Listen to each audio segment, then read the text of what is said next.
नमस्कार दोस्तों, वीडियो में आगे बढ़ने से पहले एक बहुत ही उपयोगी जानकारी। ये दोस्तों, आप अनअकैडमी इंडिया के लार्जेस्ट लर्निंग प्लेटफॉर्म पर घर बैठे इंडिया के टॉप एजुकेटर के माध्यम से आप यूपी स्टेट के सभी एग्जाम की तैयारी, UP SSC, UP PSC, UPSI, pre mains एक ही फीस में यहाँ पर तैयारी कर सकते हैं। साथ साथ यहाँ पर बिल्कुल फ्री वाली क्लासेस भी हैं। पहले आप फ्री वाली क्लासेस का एक्सपीरियंस लीजिए, आपको लगता है कि हमारे लिए उपयोगी है तो आप पेड क्लासेस भी ले सकते हैं, जहाँ पर ये रेफरल कोड है दीपक लाइव, जिसका एंटर करने पर आपको 10% का डिस्काउंट मिलेगा। ज़्यादा जानकारी के लिए वीडियो डिस्क्रिप्शन बॉक्स में चेक करें, वहाँ पर मेरी प्रोफाइल का लिंक है, जहाँ पर मेरी फ्री वाली क्लासेस भी हैं। क्लासेस जरूर देखिए। चलिए आज की वीडियो में आगे बढ़ते हैं। दोस्तों, आज के इस वीडियो में हम देखने वाले हैं UPSI की प्रीवियस ईयर में मूल विधि से किस प्रकार के प्रश्न आपसे पूछे गए थे। और हमारी मूल विधि की महत्वपूर्ण 1000 प्रश्नों की सीरीज़ चल रही है, जिसमें 2 वीडियोज आ चुके हैं, जिसमें 50 बहुमूल्य प्रश्नों को हम देखा। इसकी सीरीज़ आगे भी आपकी कंटिन्यू रहेगी। आज के इस वीडियो में देखने वाले हैं प्रीवियस ईयर के क्वेश्चन को हम यहाँ पर कवर करें, जिससे आपको भी ये अनुमान लग सके, एक आइडिया लग सके इस प्रकार से प्रश्नों को तैयार करना है। और हर सेक्शन जो पाठ्यक्रम में आपका दिया गया है, हर सेक्शन से हम आपके प्रश्नों को कराएंगे। चलिए पहला प्रश्न देखिए, 2014 में पूछा गया था। राम गुस्से में श्याम को मारने का प्रयत्न करता है। श्याम को ऐसी स्थिति में प्राइवेट प्रतिरक्षा का अधिकार भारतीय दंड संहिता की किस धारा में होगा? तो दोस्तों, अगर राम गुस्से में श्याम को मारने का प्रयत्न करता है तो सेल्फ डिफेंस अगर हम कह सकते हैं, प्राइवेट प्रतिरक्षा का अधिकार धारा 97 में, ठीक है, 97 में। ध्यान रखेंगे, ये सभी प्रीवियस ईयर क्वेश्चन आज हम देख रहे हैं। दूसरा प्रश्न दोस्तों आपसे पूछा गया था, भारतीय दंड संहिता के अंतर्गत निम्न में से कौन सी धारा एकांत परिरोध का प्रावधान करती है? तो दोस्तों, जो ऐसी धारा है जो एकांत प्रतिरोध का प्रावधान करती है, धारा 73 है, और उसके अंतर्गत 3 माह तक अधिकतम ये एकांत परिरोध है, ठीक है।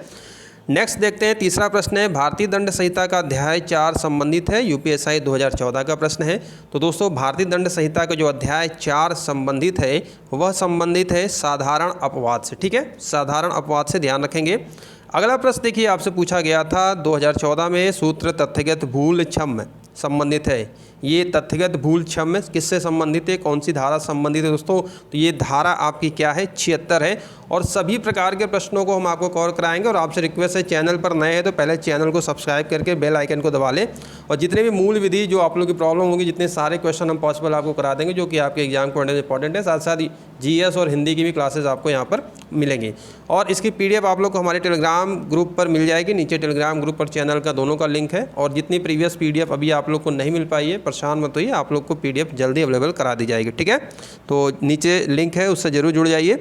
अगला प्रश्न यहाँ पर देखते हैं, आत्महत्या करने के लिए दुष्प्रेरण, ठीक है, किसी को आत्महत्या करने के लिए उकसाना, उसके दुष्प्रेरण करना, अबेटमेंट की सज़ा का प्रावधान भारतीय दंड संहिता की किस धारा में किया गया है? तो दोस्तों, आत्महत्या करने के जो दुष्प्रेरण है वह है धारा 306 में, उकसाने के लिए।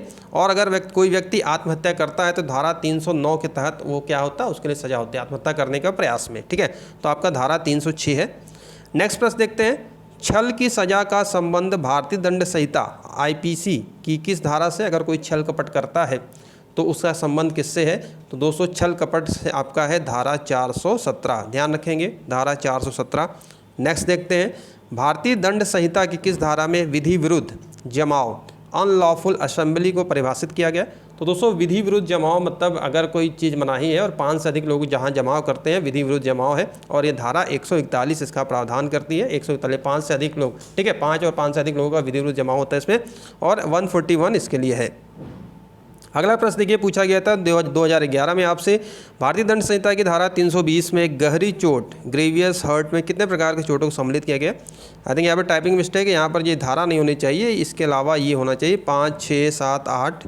तो दोस्तों, 8 प्रकार की गहरी चोटों को सम्मिलित किया गया है धारा 320 में। और गहरी चोट किस में है? धारा 320 में। कितने प्रकार की? 8 प्रकार की, ठीक है, इसका ध्यान रखेंगे।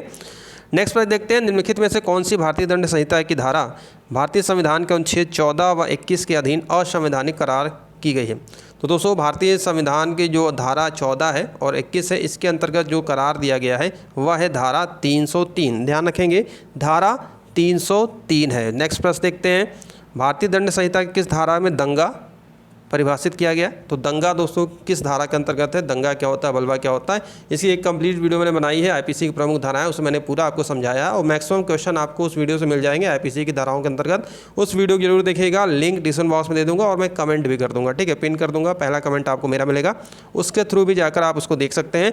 तो दोस्तों, ये आपका जो है दंगा है 159, धारा 159 ध्यान रखेंगे। नेक्स्ट प्रश्न है दंड प्रक्रिया संहिता की किस धारा में विवाह के विरुद्ध अपराधों के लिए अभियोजन का प्रावधान किया गया है? तो दोस्तों विवाह के लिए के विरुद्ध अपराधों के लिए अभियोजन का जो प्रावधान है वह किया गया है धारा 198 में। ध्यान रखेंगे, ऑप्शन नंबर सी यहाँ पर करेक्ट। अगला प्रश्न दोस्तों आप सभी से पूछा गया था, दंड प्रक्रिया संहिता की किस धारा में संज्ञेय अपराधों को किए जाने से रोकने के लिए गिरफ्तारी का अधिकार पुलिस को प्रदत्त है? तो संज्ञेय अपराधों को किए जाने से रोकने के लिए पुलिस को यह अधिकार है गिरफ्तारी का, वह धारा है 151, ठीक है 151। नेक्स्ट प्रश्न की ओर बढ़ते हैं। किशोर न्याय अधिनियम 2000 में जिन बच्चों पर कोई अपराध किए जाने का आरोप है उन्हें कहा गया है, ठीक है। देखिए किशोर न्याय अधिनियम 2000 में जिन बच्चों पर कोई अपराध किए जाने का आरोप है उन्हें कहा गया है संरक्षा की आवश्यकता वाला किशोर। ध्यान रखेंगे क्या कहा गया भाई, संरक्षा की आवश्यकता वाला किशोर। चलिए नेक्स्ट प्रश्न की ओर बढ़ते हैं। अगला प्रश्न देखिए क्या पूछा गया था, SC/ST एक्ट से है, अनुसूचित जाति अनुसूचित जनजाति अत्याचार अधिनियम 1989 में उल्लेखित अपेक्षित कर्तव्यों की जानबूझकर उपेक्षा करने पर निम्नलिखित में से कौन दंड का भागी होगा? तो ये सारे टॉपिक वाइज आपको हम कराएंगे, अभी हम प्रीवियस ईयर के देख रहे हैं और आगे आपको मिलते रहेंगे क्वेश्चन। सही जवाब दोस्तों कोई भी लोक सेवक, सरकारी ऑफिसर जो भी लोक सेवक है जो अनुसूचित जाति या अनुसूचित जनजाति का सदस्य नहीं है, ठीक है। ऑप्शन नंबर यहाँ पर क्या होगा, ए करेक्ट हो जाएगा। 2011 में ये प्रश्न आया हुआ था। पर्यावरण संरक्षण अधिनियम से देख लेते हैं, पर्यावरण प्रदूषण से क्या अभिप्राय है भाई? तो पर्यावरण संरक्षण अधिनियम 1986, ठीक है, इससे भी आपके यहाँ पर प्रश्न बनेंगे और यहाँ से भी प्रश्न बनेंगे। और आप यहाँ पर देख सकते हैं ऑप्शन क्या है, ये सभी पर्यावरण प्रदूषण से क्या अभिप्राय है भाई, ये सभी आपका यहाँ पर है सभी चीज़ें, ठीक है। ऑप्शन नंबर यहाँ पर क्या हो जाएगा, डी करेक्ट हो जाएगा। नेक्स्ट प्रश्न की ओर बढ़ते हैं। सर्वोच्च न्यायालय द्वारा समुचित पर्यावरण के अधिकार को किस मौलिक अधिकार में शामिल माना गया है? तो दोस्तों समुचित पर्यावरण के अधिकार को जिस मौलिक अधिकार में शामिल माना गया है वह है प्राण एवं दैहिक स्वतंत्रता। ऑप्शन नंबर बी करेक्ट है, ठीक है, इस बात का ध्यान रखेंगे, प्राण एवं दैहिक स्वतंत्रता। नेक्स्ट प्रश्न की ओर बढ़ते हैं। मानवाधिकारों का प्रथम गोल आपका जो सम्मेलन है, मानवाधिकारों का प्रथम सम्मेलन जो अंतर्राष्ट्रीय लेवल पर हुआ था किस देश में आयोजित किया गया था? दोस्तों यह तेहरान में आयोजित किया गया था, इस बात का ध्यान रखेंगे, और आपका 1968 में तेहरान में, ठीक है। अंतर्राष्ट्रीय विधि के क्षेत्र हैं, अंतर्राष्ट्रीय विधि के क्षेत्र क्या क्या है भाई? तो देखिए अंतर्राष्ट्रीय विधि के दोस्तों यहाँ पर जो क्षेत्र हैं ये सभी आते हैं, अंतर्राष्ट्रीय संधियाँ, अंतर्राष्ट्रीय रूढ़ियाँ, न्यायिक विनिश्चय, ये सभी, ठीक है। ऑप्शन नंबर डी यहाँ पर करेक्ट होगा। चलिए अगला प्रश्न देखिए क्या पूछा गया था, सूचना का अधिकार अधिनियम 2005 से इसका उद्देश्य क्या है? तो दोस्तों सूचना की पहुँच अधिक व प्रभावी हो, सूचना की पहुँच आसान विशद हो, नागरिकों को समान हितों से जुड़े मानकों में सूचना प्राप्त हो, ये सभी आप यहाँ पर देख सकते हैं, ठीक है। नेक्स्ट प्रश्न देखते हैं। सूचना अधिकार अधिनियम के अंतर्गत सूचना मांगने पर कितने समय में सूचना उपलब्ध कराना आवश्यक है? तो अगर आपने RTI डाली है और आपका 1 महीने का वहाँ पर लिमिट होता है, 30 दिन का समय होता है, अगर आपको सूचना नहीं मिलती तो फर्दर आप ऊपर अपील कर सकते हैं। तो जन सूचना अधिकारी के माध्यम से यहाँ पर तो ये आपका 30 दिन है। कितने दिन है भाई? 30 दिन है, इस बात का ध्यान रखेंगे। निम्न में से किसमें सूचना के प्रदान किए जाने से छूट है? तो देखिए दोस्तों इसमें से किसे सूचना का अधिकार अधिनियम से कह सकते हैं कि अलग परे रखा गया है। तो इसमें ये देख सकते हैं कि ऐसी सूचना जिसके प्रकटन से भारतीय संप्रभुता और अखंडता प्रतिकूल प्रभाव पड़े, राज्य सुरक्षा प्रतिकूल प्रभाव है, रणनीति वैज्ञानिक आर्थिक हित में ना हो, तो ये सभी सूचनाएं नहीं दी जा सकती हैं, ठीक है, इस बात का ध्यान रखेंगे। अगला प्रश्न पूछा गया था, ईमेल को जारी किए जाने के स्थान का पता किससे लगता है? तो साइबर लॉ से भी आपके प्रश्न बनेंगे भाई। तो ईमेल को जारी किए जाने के स्थान का पता किससे लगता है?